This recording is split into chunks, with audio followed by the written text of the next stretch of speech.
بسم اللہ الرحمن الرحیم صلی اللہ تعالی علی حبیبہ محمد وآلہ وسلم۔ الا ان اولیاء اللہ لا خوف علیہم ولا هم یحزنون۔ الشیخ عظیمی بابا جی فرماتے ہیں، یہ تصویروں کی کائنات ہے، یہاں ہر شے تصویر ہے۔ اس دنیا میں آنے والا ہر بچہ وہ نہیں کرتا جو ماں باپ کہتے ہیں، بچہ وہ کرتا ہے جو ماں باپ کو کرتے ہوئے دیکھتا ہے۔ بچے کا ذہن ہر لمحہ تصویر کھینچ رہا ہے، جس تصویر کی چھاپ گہری ہو جائے بچہ وہ تصویر بن جاتا ہے۔ اس لیے ہمیشہ اپنے بچوں کے سامنے اپنی اور ماحول کی اچھی تصویر پیش کریں، کیونکہ بچہ آواز سن کر نہیں سیکھ رہا بلکہ آواز کے ذریعے ذہن میں منتقل ہونے والی تصویر دیکھ رہا ہے۔ آدمی مرکب لہروں سے بنا ہے۔ جب لہریں اس ترتیب پر قائم رہتی ہیں جس پر اللہ تعالیٰ نے تخلیق کیا ہے تو آدمی کا چہرہ پرکشش ہوتا ہے۔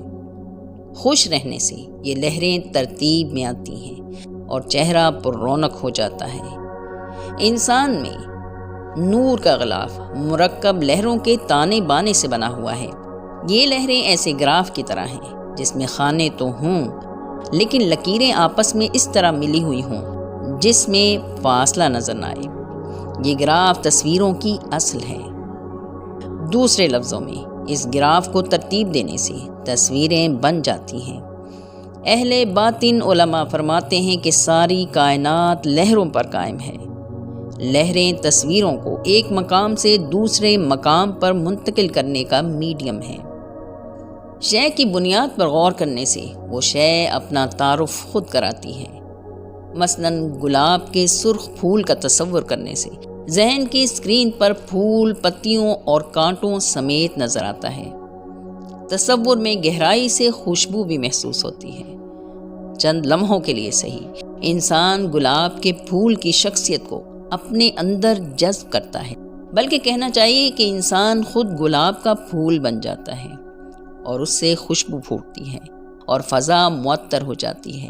اس قانون سے یہ راز منکشف ہوتا ہے کہ گلاب کا تصور خود پر غالب کر کے فرد اپنی نفی اور گلاب کے پھول کا اثبات کرتا ہے۔ یعنی فرد میں نسمہ میں گلاب کے پھول میں کام کرنے والی روشنیاں منتقل ہو گئیں۔ صوفیہ کے سرخیل حضرت جنید بغدادی کو اس دور کے بادشاہ نے کسی معاملے کی باز پرس کے لیے اپنے دربار میں بلایا۔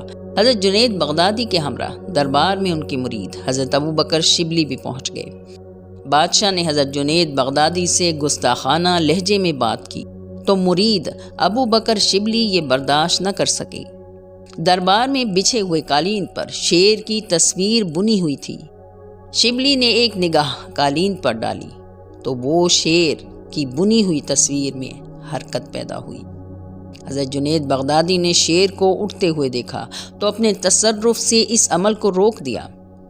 دوبارہ اور پھر تیسری مرتبہ بادشاہ نے سخت لہجے میں بات کی تو اب مرید سے بالکل برداشت نہ ہوا۔ قالین پر اس طرح نگاہ کی کہ شیر اٹھنے لگا۔ اس بار اٹھتے ہوئے شیر کو بادشاہ نے بھی دیکھ لیا۔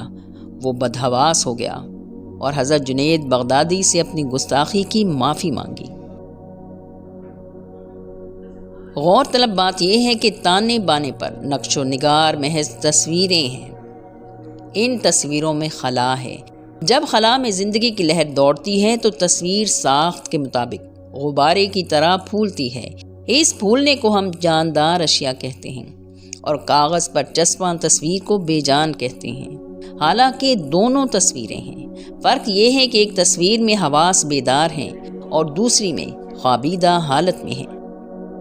کسی بھی تصویر کو غور سے دیکھیں تو تھوڑی دیر بعد اس تصویر میں حرکت محسوس ہوگی اور تصویر کے تاثرات دیکھنے والے کے اندر منتقل ہوں گے۔ اس کا کیا مطلب ہے؟ دراصل ہر تصویر اور تانا بانا ایک مقدار ہے، اپنے اندر مفہوم رکھتا ہے۔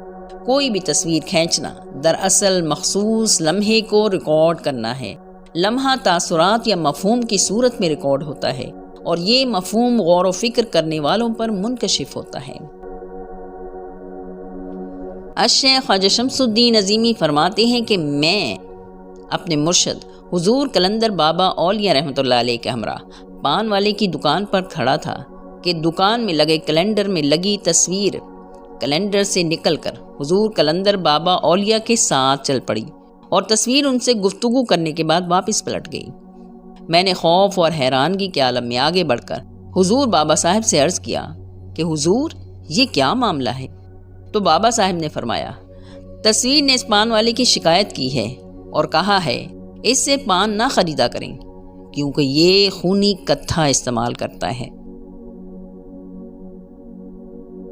اللہ تعالی ہم سب کو علم نافع عطا فرمائے، آمین یا رب العالمین، آمین۔